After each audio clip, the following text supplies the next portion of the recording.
Alhamdulillah.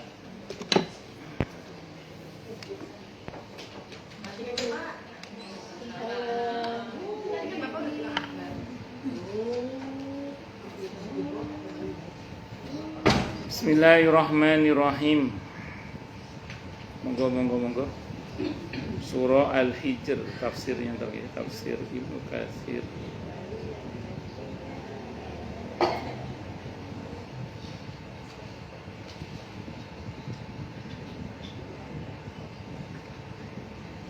Ayat 70 berapa tadi, Bu? 78 sampai 9 ya. A'udzu billahi samii'il 'aliim minasyaitonir rajiim. Wa in kana ashabul aikati ladh-dhalimin fantaqamna minhum wa innahuma labiimamin mubin. Dan sesungguhnya adalah penduduk Aikah. Penduduk Aikah itu benar-benar kaum yang zalim. Maka kami membinasakan mereka. Dan sesungguhnya kedua kota itu benar-benar terletak di jalan umum yang terang. Di mana-mana kehancuran itu dimulai dari kezaliman. Zalim itu apa artinya? Zalim. Zalim itu meletakkan sesuatu tidak pada tempat, itu zalim namanya. Jadi meletakkan sesuatu tidak pada tempatnya itu namanya zalim. Seringkali diterjemahkan pula zalim itu dengan berbuat aniaya.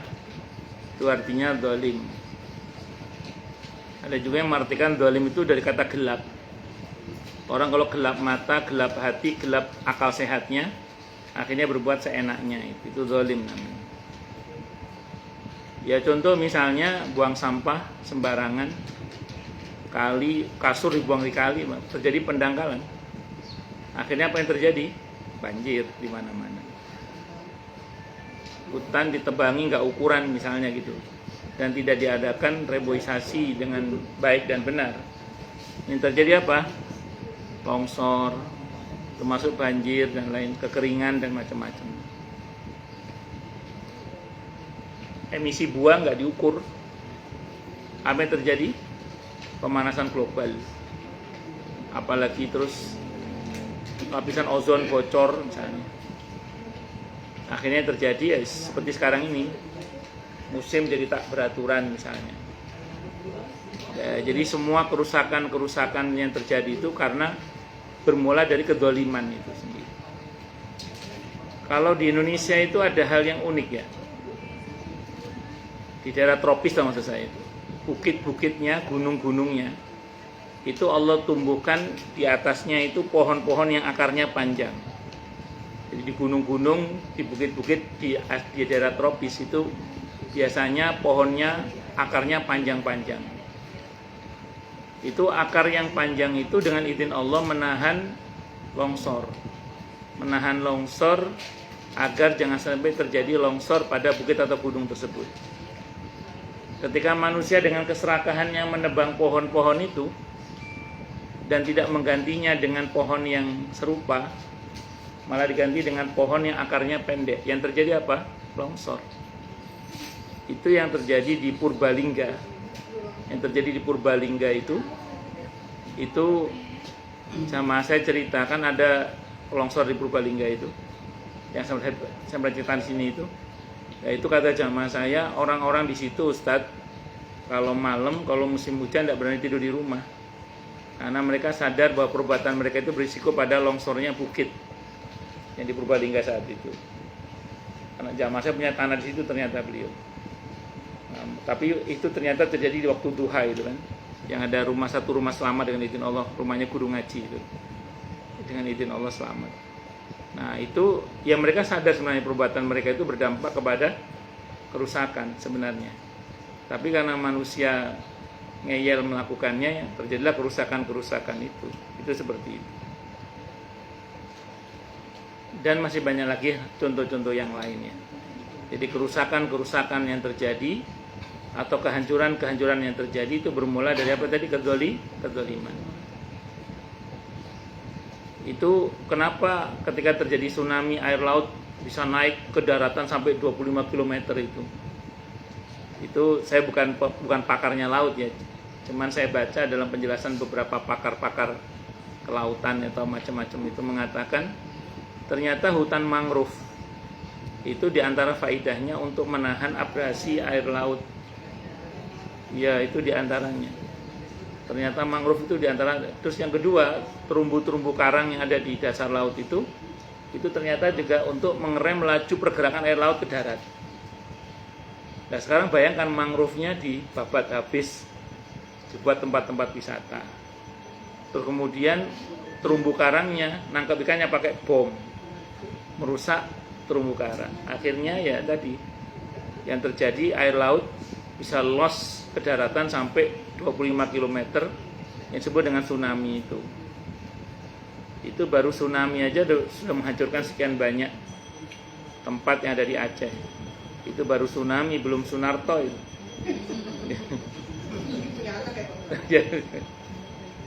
Ya semoga yang kena musibah termasuk diberi pahala syahid oleh Allah Subhanahu wa taala dari kalangan muslimin muslimat, amin insyaallah. Pun lanjut.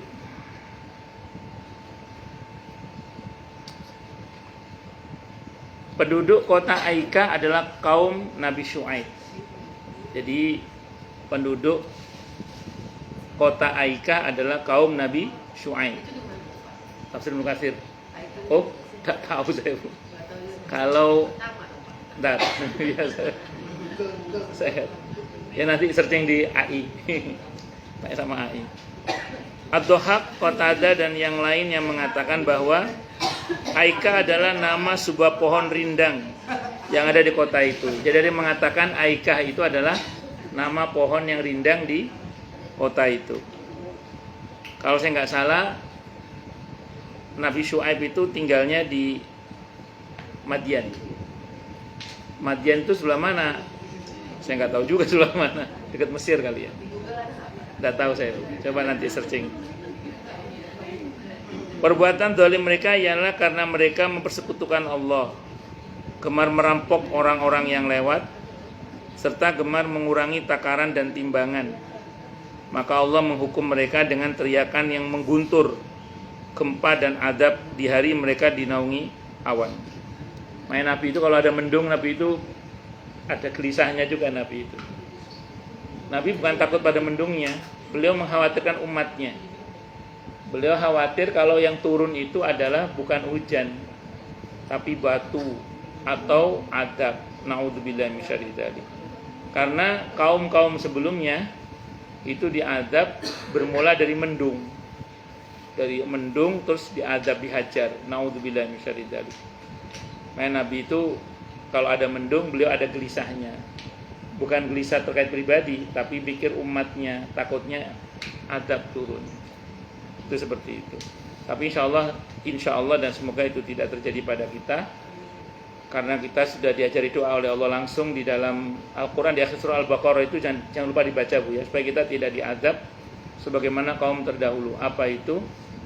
Rabbana wa la tuhammilna ma la taqata lana bi wa'fu 'anna waghfir lana warhamna anta maulana fansurna 'alal qaumil kafirin.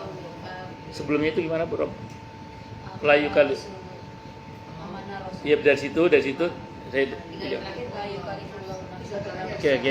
Kita baca situ, kita baca dari Amanar Rasul. Amanar Rasulu bima unzila ilaihi mir rabbih wal mu'minun. Kullun amana billahi wa malaikatihi wa kutubihi wa rusulihi. La nufarriqu baina ahadin mir rusulihi.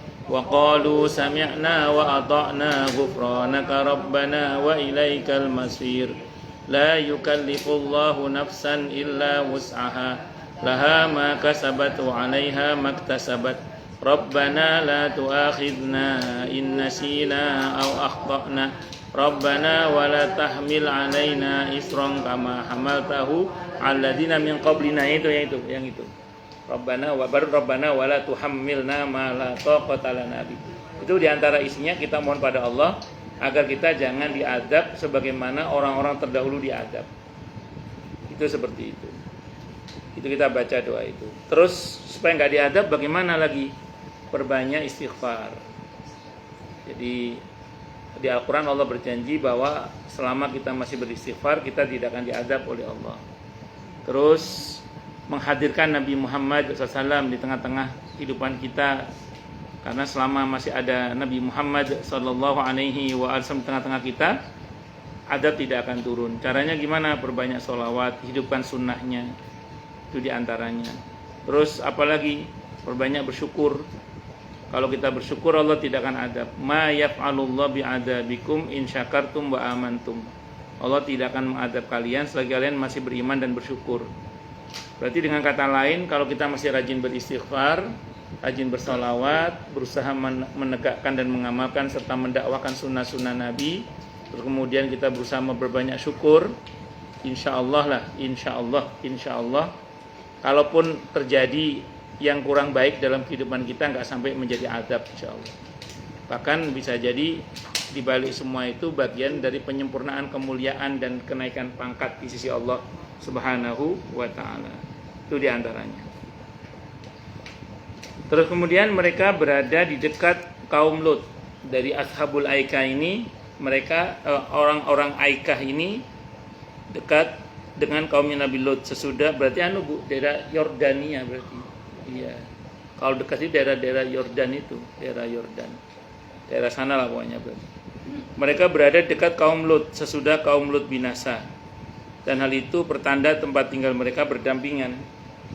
Daerah Yordan berarti. Karena itulah disebutkan dalam firman-Nya, wa innahuma labi imamin mubin. Dan sungguhnya kedua kota itu benar-benar terletak di jalan umum yang terang. Menurut Ibnu Abbas radhiyallahu anhu, Mujahid, Ad-Dhahhak rahimahumullah dan lain-lainnya, makna imamun mubin dalam ayat ini ialah jalan umum yang terang.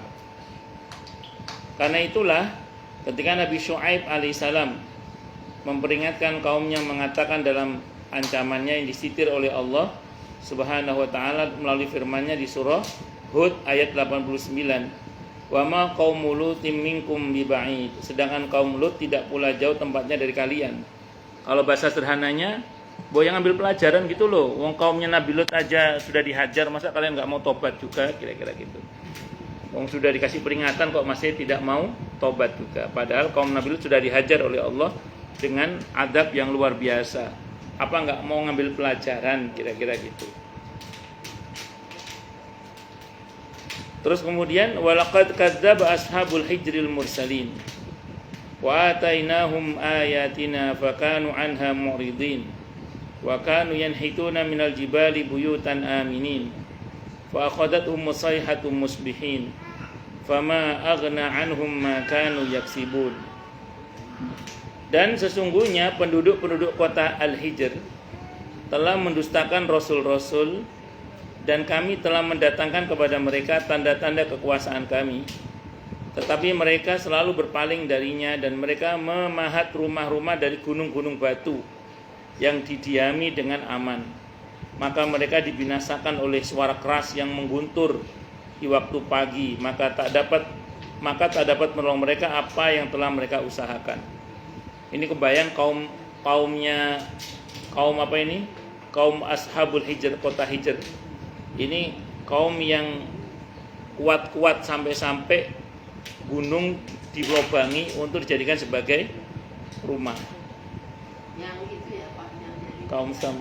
kayak gua-gua. Iya betul. Penduduk kota Al-Hijr adalah kaum Samud yang mendustakan Nabi Saleh alaihissalam. Barang siapa yang mendustakan seorang rasul, berarti dia mendustakan semua rasul. Karena itulah dalam ayat ini disebutkan bahwa mereka mendustakan rasul-rasul Allah. Allah menyebutkan pula bahwa Dia telah mendatangkan kepada mereka tanda-tanda kekuasaannya yang menunjukkan kebenaran dari apa yang disampaikan oleh Nabi Saleh kepada mereka, yaitu seperti unta betina yang dikeluarkan oleh Allah dari batu besar. Kepada mereka berkata dari batu besar kepada mereka berkat doa Nabi Saleh alaihissalam. Unta itu hidup bebas di kota mereka dan punya jadwal hari minumnya tersendiri. Sang mereka pun punya jadwal hari minumnya pula yang telah ditentukan. Akan tapi Setelah mereka bersikap kelewat batas dan berani menyembelih unta itu, maka Saleh alaihissalam, Nabi Saleh alaihissalam berkata pada mereka, tamatta'u fi darikum salasata ayyamin dzalika wa'dun ghairu makdzub. Bersukarialah kalian di rumah kalian selama 3 hari. Itu adalah janji yang tidak dapat didustakan. Allah Subhanahu wa taala menyebutkan dalam firman-Nya, wa amma samudu fahadainahum fastahabbul ama 'alal huda. Dan adapun kaum Samud, maka mereka telah kami beri petunjuk, tetapi mereka lebih menyukai buta kesesatan dari petunjuk itu. Fussilat ayat 17. Dan Allah juga berfirman menyebutkan mereka melalui firman-Nya, kanu yanhituna minal jibali buyutan aminin. Dan mereka memahat rumah-rumah dari gunung-gunung batu yang didiami dengan aman. Al-Hijr 82 tadi. Artinya mereka membuat rumah-rumahnya dalam gunung batu dengan memahatnya, padahal mereka tidak dalam ketakutan dan tidak memerlukan itu, melainkan mereka melakukan hal itu atas dorongan keangkuhan, kecongkakan serta kejahatan mereka. Hal tersebut masih dapat terlihat dari bekas-bekas peninggalan mereka di lembah Al-Hijr. Dan Nabi SAW pernah melewatinya di saat beliau pergi ke medan Tabuk. Di saat melewatinya, Nabi SAW menundukkan kepalanya dan memacu kendaraannya dengan cepat, serta bersabda kepada para sahabatnya, la tadkhulu buyutal qaumil mu'adzabina illa an takunu bakin fa ilam tabaku fatabakau khasyata ayyusibakum ma asabahum. Janganlah kalian memasuki tempat tinggal kaum yang telah diadab, melainkan kalian dalam keadaan menangis. Jika kalian tidak dapat menangis sungguhan, maka berpura-pura menangis. Maksudnya berusaha untuk menangis gitu maksudnya ya. Karena dikhawatirkan kalian akan tertimpa apa yang telah menimpa mereka. Baik, saya mau terangkan dulu. Yang pertama, sudah Allah tunjukkan mukjizat berupa onta yang besar yang keluar dari batu. Itu mukjizat sudah itu. Mungkin enggak ada batu ngeluarin onta? Tak mungkin. Kalau Allah berkehendak, mungkin. Itulah mukjizat Nabi Saleh. Tapi ancamannya sama, seperti halnya Nabi Isa yang menurunkan hidangan langsung dari langit. Ancamannya sama, kalau nggak beriman dihajar. Itu aja. Nah, sama dengan Nabi Saleh. Makanya Nabi Muhammad SAW ketika ditantang oleh orang-orang kafir Quraisy agar Bukit Sofa menjadi emas, Nabi hampir menyanggupi itu. Tapi ancamannya apa? Kalau nggak beriman dihancurkan semua. Nabi mundur, nggak jadi. Nabi nggak jadi, karena Nabi tidak mau kaumnya hancur. Nah, beberapa nabi terdahulu mau, makanya beberapa kaumnya begitu nggak beriman hancur. Itu seperti itu. Nah, Nabi Saleh diantara mukjizatnya adalah dikeluarkannya onta dari batu. Dan onta itu punya jadwal minum di sumur-sumur mereka, karena sekali minum itu bisa menghabiskan air di sumur itu. Makanya tidak boleh mereka minum pada hari di mana onta itu minum. Tapi mereka boleh menikmati air susu onta itu sepuasnya sebagai gantinya. Mereka khianat karena memang dasarnya dengki kepada Nabi Saleh. Mereka melakukan persengkongkolan untuk membunuh onta itu, bahkan berencana membunuh Nabi Saleh juga.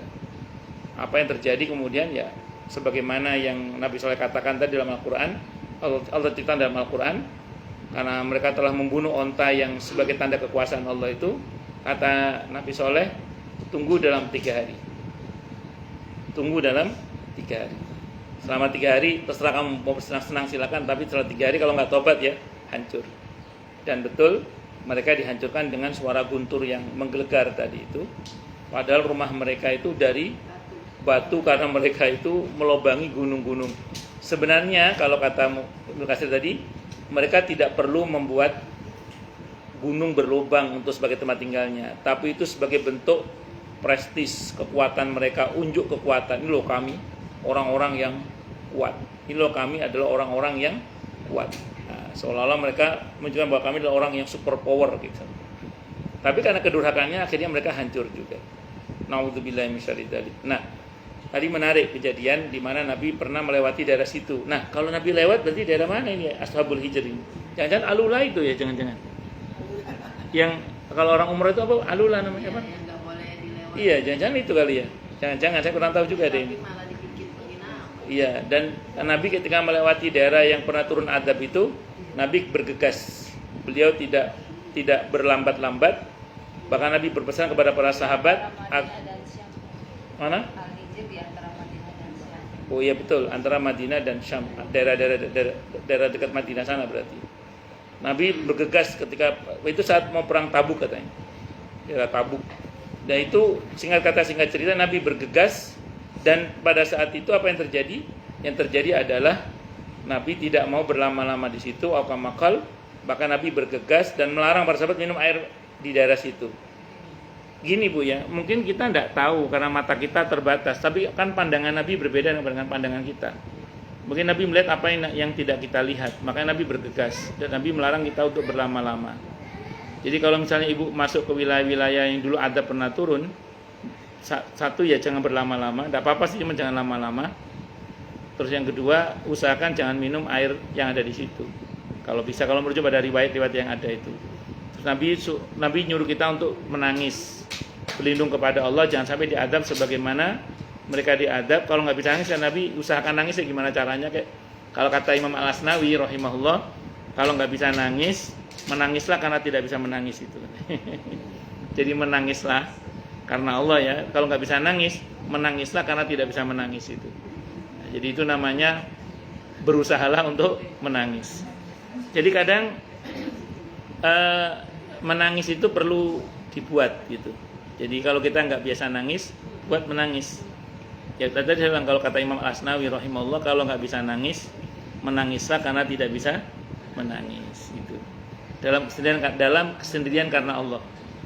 Dalam kesendirian karena Allah. Kalau depan orang banyak, tidak apa-apa juga sih. Cuman yang lebih utama maksudnya itu ketika tidak ada siapa-siapa kecuali Allah dan kita saja. Firman Allah Ta'ala, فَأَخَذَتْهُمْ مُصَيْحَةٌ مُصْبِحِينَ. Maka mereka dibinasakan oleh suara keras yang mengguntur di waktu pagi. Maksudnya pada pagi hari di hari yang keempat, yaitu hari Rabu. 1, 2, 3 nggak tobat-tobat. Ahad, Senin, Selasa, berarti 3 hari ya. Hari Rabunya dihajar mereka karena nggak tobat. Hari keempatnya. Maksudnya pada pagi hari dari hari yang keempat, yaitu hari Rabu. Fama aghna anhum ma kanu yaksibun, maka tak dapat menolong mereka apa yang telah mereka usahakan. Kan mereka membuat bangunan dari batu. Kalau dihajar pakai reruntuhan batu dari atas langit kan nggak ngefek karena batunya kan kuat-kuat. Allah hajar pakai apa? Pakai guntur, suara yang menggelegar. Kalau suara kan masuk, kalau suara masuk. Ya betul, kira-kira gitu. Diajar pakai sound horeg. Iya betul, pecah, betul. Itu saya alhamdulillah nggak pernah ketemu sound horeg sih di Jawa Timur kemarin pulang. Cuman saya ngobrol sama orang yang ketemu. Oh bener Ustaz, saya pas main ke rumah saudara atau rumah teman itu, pas mau pulang ada atraksi sound horeg itu. Itu kupingnya itu sampai kayak mau tuli gitu, apa? Nggak tahu itu gimana gitu. Kenapa? Musinya itu dia pas bareng sama anaknya, dia sibuk nutup kuping anaknya, kuping dia nggak bisa ditutup kan, akhirnya kayak gimana ya, pokoknya gitulah. Ya ini apa yang mereka hasilkan dari pertanian mereka yang lebih mereka cintai daripada unta betina dalam pembagian airnya. Lalu mereka menyembelihnya agar tidak mengganggu pengairan pertanian mereka. Maka harta benda mereka tidak dapat mempertahankan keberadaan mereka, tidak pula memberi mereka manfaat di saat perintah azab Tuhan datang menimpa mereka. Jadi memang dasarnya memang mereka ingkar. Akhirnya mereka diadab oleh Allah gara-gara ulah mereka sendiri. Nah, jadi saya kira ini yang bisa saya sampaikan. Semoga. Kenapa 87 Bu? Yang surat apa yang diulang-ulang 7 surat itu apa? 7 ayat yang diulang-ulang. Al-Fatihah.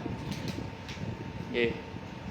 Dia monggo silakan yang mau tanya. Pak, jadi hubungannya dengan Al-Fatihah bagaimana itu Pak?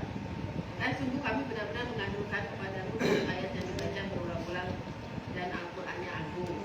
Jadi maksudnya tuh kan sudah dikirim surat Al-Fatihah tuh. Yang ayat berapa itu? 87 tadi Pak. Oh 87. Saya belum ya tadi ayat 7 ya. 87.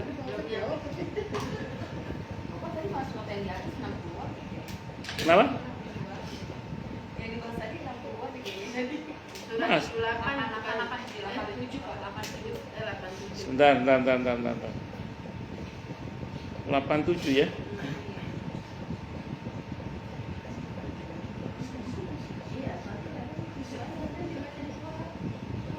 Oh, yang saya bahas tadi yang sebelumnya Bu, yang 70, yang 70-an ya. Belum sampai situ tadi kan? Ya terus Ibu nanya apa tadi kaitannya dengan Al-Fatihah? Yang di atas tadi kan penjelasannya tuh yang Bapak jelasin soal apa namanya tuh yang wala tahzan itu jangan tergiur dengan kenikmatan yang mereka Iya. ya orang kafir diberikan itu kita jangan tergiur. Betul. Sesungguhnya kiamat itu pasti. Betul. Itu sama hubungannya dengan ayat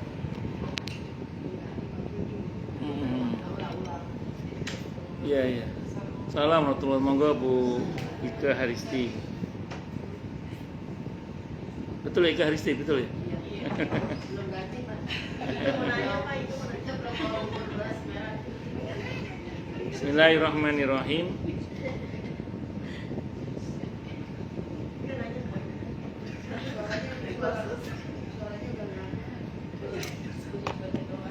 Wallahu a'lam bishawab. Kalau ini tadi kan bicara tentang adab gitu ya. Terus tiba-tiba Allah bicara tentang Al-Fatihah. Sependek yang saya pahami Bu ya.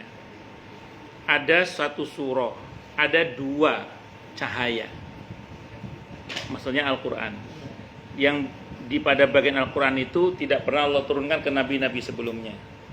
Yang pertama suratul Fatihah, yang kedua akhir surah Al-Baqarah tadi. Hadisnya Sahih Muslim, ceritanya itu nanti saya terangkan kaitannya ya, insyaallah. Pernah Nabi itu lagi ngobrol dengan malaikat Jibril dalam hadis Sahih Muslim atau kamakal di antaranya. Jadi ngobrolnya sama malaikat Jibril. Terus di tengah-tengah ngobrol itu tiba-tiba ada suara gaduh di langit. Ada suara gaduh di langit. Nabi melihat ke arah atas, malaikat Jibril juga melihat ke arah atas. Beliau nanya, ada apa itu Jibril? Sekelompok malaikat yang belum pernah turun ke bumi, lagi turun ke bumi sekarang. Rupanya sekelompok malaikat itu sowan menghadap kepada Nabi kita Muhammad SAW. Ada malaikat Jibril saat itu. Kata malaikat itu, ya Rasulullah, kami membawa dua cahaya. Yang dua cahaya ini belum pernah diturunkan oleh Allah kepada nabi-nabi sebelumnya. Dan siapa yang membaca dua cahaya ini, doanya akan dikabulkan oleh Allah. Yang pertama suratul Fatihah, yang kedua akhir surah Al-Baqarah. Al-Fatihah sampai waladhdallin itu 7 ayat yang diulang-ulang itu Bu Dewi itu. Nah, baru kemudian akhir surah Al-Baqarah dari amanar rasulu bima unzila ilaihi mir rabbih wal mu'minun itu. Sependek yang saya pelajari ya, aukamakal. Makanya kaitannya dengan adab di sini apa? Begini. Di dalam suratul Fatihah itu ada bagian yang antara Allah dan kita, iyyaka na'budu wa iyyaka nasta'in. Dalam hadis qudsi Allah berfirman, ini antara aku dan hambaku. Wali abdi ma sa'ala, bagi hambaku terserah dia meminta apa saja. Maka jangan lupa berdoa kepada Allah, karena doa itulah yang dengan izin Allah akan menyelamatkan kita dengan izin Allah. Nah, termasuk dari adab itu. Makanya orang itu kalau selagi masih berhubungan dengan Allah, termasuk dengan as-sab'ul masani, dengan 7 ayat yang diulang-ulang itu Al-Fatihah ini, insya Allah dia selamat. Satu. Yang kedua, iblis itu sangat tidak senang dengan orang yang rajin membaca suratul Fatihah, kata para ulama gitu. Karena ada riwayat yang menyebutkan, saya pernah baca pas ngaji tafsir itu ya. Ada riwayat yang menyebutkan bahwa selagi orang itu membaca suratul Fatihah, selama itu pula dia tidak akan bisa disesatkan. Makanya orang itu kalau senang baca suratul Fatihah, insya Allah dia selamat. Bukan tidak bisa salah, orang bisa salah, orang bisa terjatuh pada perbuatan dosa. Tapi selagi dia masih mau baca suratul Fatihah, dia selamat. Makanya iblis itu paling gak senang sama suratul Fatihah. Maka hati-hati dengan provokasi sebagian orang yang buat kita tidak senang baca suratul Fatihah. Apa itu dikit-dikit Al-Fatihah? Dikit-dikit Al-Fatihah. Hati-hati loh itu. Itu ngerinya itu propagandanya iblis, ngerinya loh ya, ngerinya itu. Kenapa? Karena iblis itu sangat tidak suka dengan suratul Fatihah ini. Karena suratul Fatihah itu surah yang kalau kita senang membacanya, kita pasti selamat insya Allah. Saya ulang, bukan berarti kita tidak akan salah. Kita mungkin salah, kita mungkin tergoda, kita mungkin tersesat mungkin. Tapi kalau kita baca suratul Fatihah, tidak tahu gimana ceritanya, selamat aja pokoknya dengan izin Allah Subhanahu wa Ta'ala. Maka di samping yang 5 waktu, usahakan sering-seringlah baca suratul Fatihah di luar 5 waktu itu. Dan ada dalilnya, nggak usah khawatir. Paling nggak dalil umum tadi itulah. Ngoten nggih Bu nggih? Wallahu a'lam. Tadi 284 sampai 286. Betul. Atau dua ayat. Dari yang kalau yang saya tahu dari amanah Rasul yang saya tahu. Oh, 285. Iya. Kenapa? Dua ayat terakhir. Ya. Kalau idealnya dari lillahi ma fis samawati. Tapi dalam riwayat yang saya baca itu sependek yang saya tahu dari amanah Rasul bima unzila ilaihi min rabbil kullun amana billahi wa malaikatihi wa kutubihi la nufarriqu baina ahadin wa qalu sami'na wa ata'na ghufranaka rabbana wa ilaikal masir. Tapi kalau idealnya dibaca dari lillahi ma fis samawati wa ma fil ardh. Wa in tubdu ma fi anfusikum wa tukhfuhu yuhasibkum bihillah. Wallahu a'lam bishawab. Kalau saya sih sering baca dari lillahi ma fis samawati wa ma fil ardh. Itu wallahu a'lam bishawab. Ada lagi? Pertolongan Kak, kalau Al-Fatihah dia karena guru dia karena sepanjang itu diulang terus kita minta pertolongan. Boleh, tidak ada masalah, tapi di luar sholat ya. Iya. Ya, kalau di dalam sholat harus sesuai dengan aturan main yang ada aja. Kecuali sholat sunnah, kalau sholat fardu sepatutnya lah dikerjakan sebagaimana aturan mainnya. Jadi kita berdoa kita dikabulkan dia karena guru itu terus diulang terus. Tidak ada masalah. Iyyaka na'budu wa iyyaka nasta'in. Wa iyyaka nasta'in. Wa iyyaka nasta'in. Iya, ya itu. Diulang tidak ada masalah. Sambil mohon sama Allah, wa iyyaka nasta'in. Kalau dalam sholat, kenapa jangan? Karena di dalam sholat itu ada aturan Fatihah itu harus dibaca nyambung, nggak boleh diceda, nggak boleh diceda, boleh, nggak boleh diceda. Misalnya gini, ibu baca dalam sholat ya, iya karena butuh wa iya karena stain, tuh ibu diem, nggak boleh. Kalau dalam sholat harus dibaca terus kalau sholat, jadi nggak boleh diceda. Makanya kalau ibu mau doa dalam sholat dalam hati aja, atau ibu, saya sering contohkan gini ya, sebelum sholat kita doa itu, nanti ya betul, saya gitu. Yang tadi ya Allah, saya tahu Allah maha tahu, cuman untuk menenteramkan hati aja yang tadi ya Allah gitu. Itu seperti itu. Ya Allah maha tahu. Ya kadang kalau kita bisa ya kita sambil baca itu sambil melangitkan doa, ya. Wallahu a'lam bishawab. Monggo yang lain silakan kalau ada. Silakan Bapak. Kenapa? Kalau setelah ayat akhir kan kadang suka ada doa ya. Kalau ini Iya. itu dilafazkan apa dalam hati Pak? Kalau itu dilafatkan, tidak apa-apa, kan pakai bahasa Arab. Iya, pakai bahasa Arab tidak ada masalah. Di sujud terakhir juga gitu ya? Boleh, tidak ada masalah. Dilafatkan tidak ada masalah kalau itu. Allahumma inni a'udzubika min adzabil qabri wa min adzabin nari wa min syarri fitnatil mahya wal mamati wa min syarri fitnatil masihid dajjal. Boleh, tidak apa-apa. Dilafatkan boleh. Yang nggak boleh itu kalau menggunakan selain bahasa Arab. Itu nggak boleh dilafazkan kecuali kalau itu dari doa yang maksur. Maksur itu sumbernya dari Al-Quran maupun dari As-Sunnah, itu baru boleh. Wallahu a'lam bishawab. Tapi untuk lebih berhati-hati kalau selain dari bahasa Arab sebaiknya dalam hati saja. Wallahu a'lam bishawab. Yang lain silakan.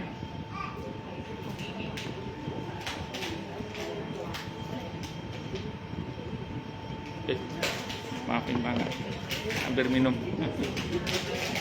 Monggo silakan.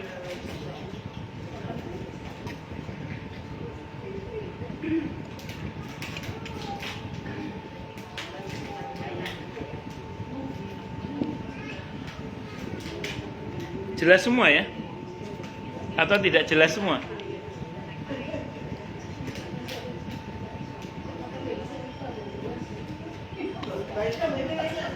Jelas semua? No. Itu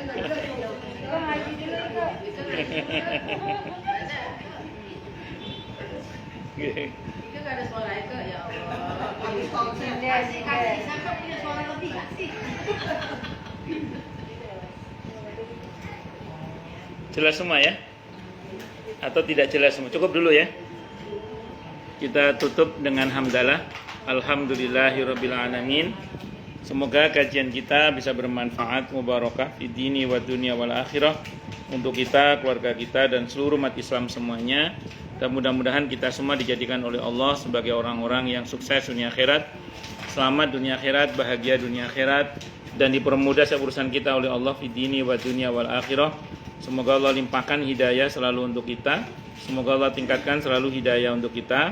Dan semoga Allah berikan hidayah untuk siapapun yang melihat kita. Untuk Uni Risna Novalinda, betul gitu ya. Kita doakan semoga, atau ada yang lain? Ada yang lain enggak? Enggak ada.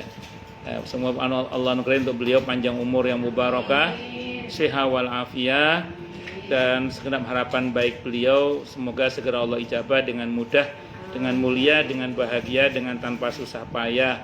Amin Allahumma amin insyaallah. Kian berkah umur, rezeki dan pekerjaannya serta rumah tangganya dan keturunannya. Amin Allahumma amin insyaallah. Subhanakallahumma bihamdika asyhadu an la ilaha illa anta astaghfiruka wa atubu ilaik. Sallallahu alaihi Muhammad wa ala alihi wa sahbihi wasallam. Saya mohon maaf.